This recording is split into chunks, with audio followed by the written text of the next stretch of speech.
Es I dramor am y tro cyntaf gyda'r ysgol pan o'n i tua 14 oed. Aeth criw ohonon ni I Lydaw yn Ffrainc ar drip cyfnewid.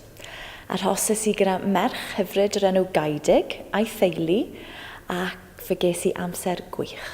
Tro cyntaf I fynd dramor oedd yn mis Hydref 2008. Es I America pam o'n I yn yr ysgol gyda'n ffrindiau ysgol I gyd. Eithon ni I Washington a New York.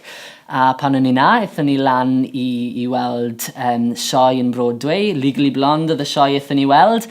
A eithon ni lan lot o dyrau uchel hefyd gan gynnwys yr un oedd King Kong I fod yn y ffilm. Y tro cyntaf es I dramor mewn awyren oedd pan oeddwn ni'n 19 mlwydd oed ac fe nes I hedfan i'r Almaen. Roedd hyn adeg cwpan y byd a dwi'n cofio mynd allan ar y beic a doedd neb ar yr hewlydd gan fod pawb yn yr Almaen gyfan yn edrych ar y gêm.